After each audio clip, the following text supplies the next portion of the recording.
इस मूवी का स्टार्ट वहीं से होता है जहां पर पार्ट 1 खत्म होता है। यानी मूवी के स्टार्ट में हमें समुद्र में एक बोट दिखाई जाती है जिसमें रिचर्ड, एमलिन और उनका बेटा होता है। और रिचर्ड के फादर उस बोट को ढूंढ लेते हैं और उनके पास जाते हैं और अपने लोगों को कहते हैं कि इनको जरा चेक करो क्या हुआ है। और जब वो लोग चेक करने लगते हैं तो एमलिन और रिचर्ड तो मर चुके होते हैं, लेकिन उनका बेटा जिंदा होता है जिसे वो उठा लेते हैं। और उस बच्चे की जुबान पे सिर्फ रिचर्ड का नाम होता है। वो बार बार रिचर्ड पुकार रहा था जिसकी वजह से सबको लगता है कि इसका नाम रिचर्ड है, हालांकि इसका नाम पैडी होता है। अब शिप के ऊपर हमें एक लड़की को दिखाया जाता है जिसका नाम सारा होता है और उसका शोहर इस दुनिया से जा चुका होता है। और उसकी एक बेटी होती है जिसका नाम लिली होता है। रिचर्ड और एमलिन के बाद सारा उस बच्चे को अपना बना लेती है और उसको अपने साथ रखने का फैसला करती है। उसके बाद सभी लोग अपने घरों के लिए निकल जाते हैं, लेकिन शिप के ऊपर हाइजीन बीमारी फैल जाती है जो कि उस टाइम लाइलाज बीमारी होती थी और इस बीमारी की लपेट में सभी लोग आ जाते हैं। तो शिप के बाकी मेंबर्स मिलकर ये फैसला करते हैं कि सारा और उसके दोनों बच्चों को एक छोटी कश्ती में बेच दिया जाएगा और समुद्र में इन्हें कोई तो देख ही लेगा जो इनको बचा लेगा। और इसकी जिम्मेदारी कैंडी नाम के आदमी को दी जाती है। ये कैंडी नाम का आदमी बहुत बुरा होता है। वो सारा और दोनों बच्चों को लेकर कश्ती में बैठ जाता है। तो सारा की बच्ची लिली को प्यास लगती है और वो कैंडी से पानी मांगती है, लेकिन वो पानी देने से इनकार कर देता है। कहता है कि हमारे पास पानी की तो पहले ही कमी है, हम तुम्हें पानी नहीं देंगे। प्यास की वजह से दोनों बच्चे ही जोरों शोर से रोना शुरू कर देते हैं। सारा उन दोनों बच्चों को चुप करवाने की कोशिश करती है, लेकिन वो बच्चे चुप नहीं होते। कैंडी इनकी आवाजें सुनकर बहुत ज्यादा तंग आ रहा होता है और वो दोनों बच्चों को पानी में फेंकने लगता है कि उसी टाइम ही सारा कैंडी पे हमला कर देती है और अपने बच्चों को बचा लेती है। और अब सारा को छोटी कश्ती में अपने दोनों बच्चों के साथ पूरा एक दिन गुजर जाता है। उसे समझ नहीं आ रहा होता कि उसने जाना कहाँ पर है और वो सो जाती है। जब उसकी सुबह आंख खुलती है तो वो सामने अपने एक आइलैंड देखती है, जिसे देखकर वो बहुत ज्यादा खुश हो जाती है और अपनी कश्ती का रुख उस आइलैंड की तरफ कर लेती है। दरअसल ये आइलैंड वही होता है जहाँ पर रिचर्ड और एमलिन भी रहते थे। इस आइलैंड पे एक इंसान के लिए जिंदा रहने के लिए जो चीजों की जरूरत होती है वो हर चीज मौजूद थी। तो सारा पहले अपने बच्चों को नारियल का पानी पिलाती है और ये जगह रिचर्ड के लिए कोई नई जगह नहीं होती है क्योंकि उसकी तो पैदाइश ही यहीं पर होती है। तो वो सारा को एक जगह पर ले जाने लगता है। सारा बच्चे के पीछे पीछे जाती है और वो देखती है कि सामने एक झोंपड़ी है। दरअसल ये झोंपड़ी वही होती है जो एमलिन और रिचर्ड ने अपने लिए बनाई थी। सारा जब उस झोंपड़ी के अंदर जाती है तो वहाँ पर सारा सामान वैसे ही पड़ा हुआ था जैसे एमलिन और रिचर्ड छोड़ के गए थे। और पैडी इस जगह को पहचान लेता है और वो अपने माँ बाप को ढूंढने लगता है, लेकिन जब उसको रिचर्ड और एमलिन नहीं मिलते तो वो रोने लग जाता है। सारा उसको गले से लगा लेती है और कहती है कि आज के बाद मैं ही तुम्हारी मामा हूँ। और फिर सारा यही सोचती है कि जब तक इन्हें कोई ढूंढ नहीं लेता वो इसी आइलैंड पे रहेगी और यहाँ पर सरवाइव करने की पूरी कोशिश करेगी। फिर एक रात सारा अपने बच्चों को सुला रही होती है और उसे ड्रम बजने की आवाज आती है। वो आवाज देखने के लिए जब बाहर निकलती है तो ये आवाज दूसरे आइलैंड से आ रही होती है। वो बहुत ज्यादा डर जाती है और डर के मारे भागकर वो अपनी झोंपड़ी में चली जाती है। इसी तरह ही इन्हें इस आइलैंड पे रहते हुए कुछ महीने बीत जाते हैं। सारा को कुछ महीनों के बाद फिर से वही ड्रम बजने की आवाज सुनाई देती है तो वो बहुत ज्यादा डर जाती है और डर के मारे वो घर की तलाशी लेना शुरू कर देती है। जब वो तलाशी ले रही होती है तो उसको घर में से एक पेज मिलता है जिसपे लिखा होता है कि ये आवाजें हर 3 महीनों के बाद आती हैं और ये अल्फाज इस पेज पे एमलिन और रिचर्ड ने लिखे होते हैं। ये आवाजें उन्हें भी हर 3 महीनों के बाद सुनाई देती थी, इसलिए उन्होंने एक कागज पे लिख दिया था। दरअसल ये आवाजें आदिवासी लोगों की होती थी। वो हर 3 महीनों के बाद आकर यहाँ पर बलि दिया करते थे। सारा बहुत ज्यादा डर जाती है और वो जब भी आवाजें सुनती थी फौरन अपने घर की लाइटें बंद कर देती थी और अपने बच्चों को कसम भी देती है कि आप लोग कभी भी आइलैंड के उस तरफ नहीं जाओगे। इसी तरह इन्हें इस आइलैंड पे 8 साल बीत जाते हैं और ये उस जगह पर रहना भी सीख जाते हैं। और सारा इन दोनों बच्चों की टीचर होती है। जो भी बच्चों को डाउट होते हैं वो सारा क्लियर कर देती होती थी। एक दिन सारा की बेटी लिली पूछती है कि मामा मेरा जिस्म आपकी तरह कब होगा? तो जवाब में सारा कहती है कि जब आप मेरे जितनी हो जाओगी तब आप मेरी जैसी दिखने लग जाओगी। और फिर एक रात बहुत ज्यादा बारिश आती है और उनकी छत से पानी टपकने लग जाता है। तो सारा जैसे तैसे करके छत को तो संभाल लेती है, लेकिन उससे बारिश में भीगने की वजह से नमूनिया हो जाता है, जिसकी वजह से वो दिन पे दिन बहुत ज्यादा बीमार रहने लग जाती है। और उसको ऐसा फील होता था जैसे अब वो जिंदा नहीं बचेगी।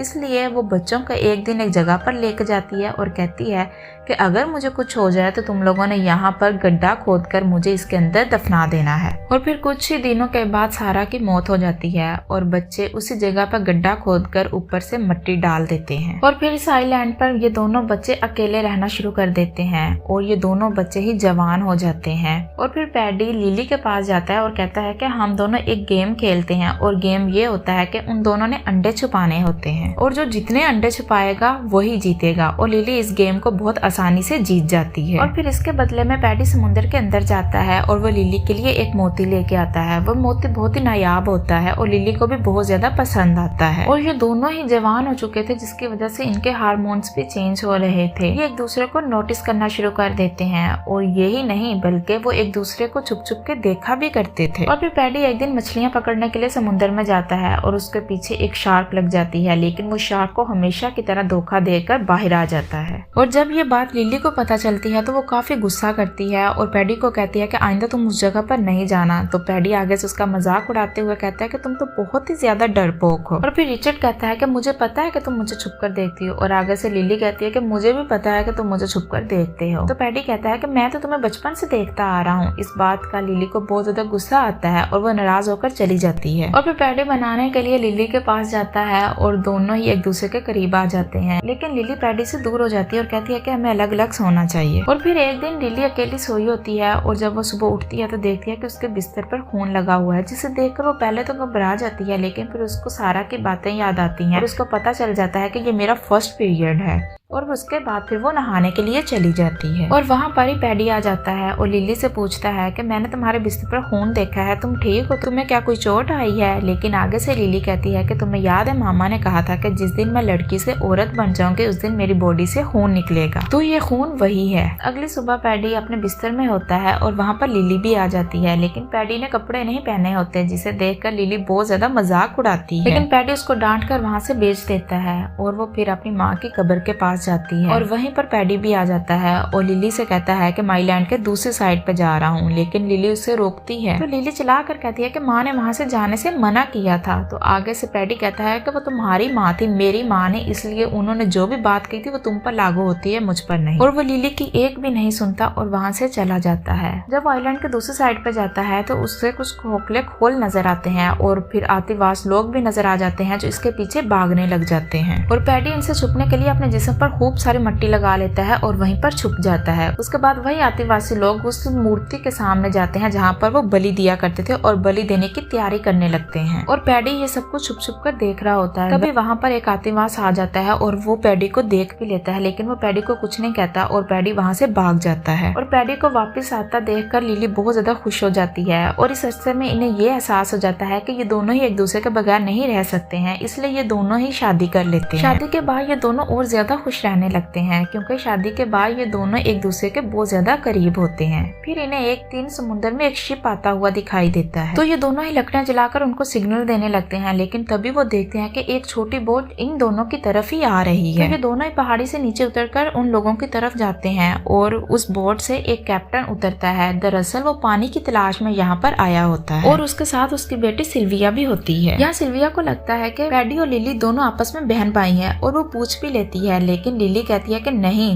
पैडी तो मेरा हस्बैंड है। और फिर लिली और पैडी इन लोगों को अपने घर ले जाते हैं और वहाँ पर इनको डिनर करवाते हैं। इनको इनका खाना बहुत ही ज्यादा पसंद आता है, जिसकी वजह से सिल्विया पैडी से इम्प्रेस होने लगती है और पैडी को पसंद करने लगती है। और फिर पैडी इन लोगों को एक झील के पास लेकर जाता है जहाँ से ये लोग पानी पीने के लिए भर लेते हैं। और फिर रात को सिल्विया और पैडी दोनों डांस कर रहे होते हैं, लेकिन लिली को इन दोनों को देखकर बिल्कुल भी अच्छा नहीं लग रहा था। उसे पहली बार जलन सी महसूस हो रही थी, इसलिए वो सिल्विया के जाने के बाद पैडी को गुस्से से कहती है कि पैडी तुम उससे दूर रहो। और फिर अगले दिन सिल्विया पैडी को अकेले में बुलवाती है और उसके करीब आने की कोशिश करती है। पैडी उसको आगे से लेडी कहता है, जिसकी वजह से सिल्विया को बहुत ज्यादा गुस्सा आता है और कहती है कि मैं कोई लेडी नहीं, मेरा नाम सिल्विया है। आगे से पैडी कहता है कि मैंने लिली से शादी की है और उसे मैं धोखा नहीं दे सकता। ये बात सुनकर सिल्विया पैडी के मुंह के ऊपर थप्पड़ मार देती है और फिर वहाँ से पैडी चला जाता है। अगले दिन फिर देखते हैं कि लिली नहा रही होती है, लेकिन उसे कैप्टन का नौकर नहाते हुए देख रहा होता है। और जब लिली को पता चलता है तो उसे बहुत बुरा लगता है। वो देखकर फौरन भागने लग जाती है, लेकिन वो नौकर भी पीछे पीछे ही भागने लग जाता है और लिली को पकड़कर घर में ले आता है और कहता है कि वो मोती कहाँ पर है जो तुम अपने बालों पे लगाती हो। दरअसल इसकी नजर उस मोती पर होती है जो पैडी ने लिली को दिया था।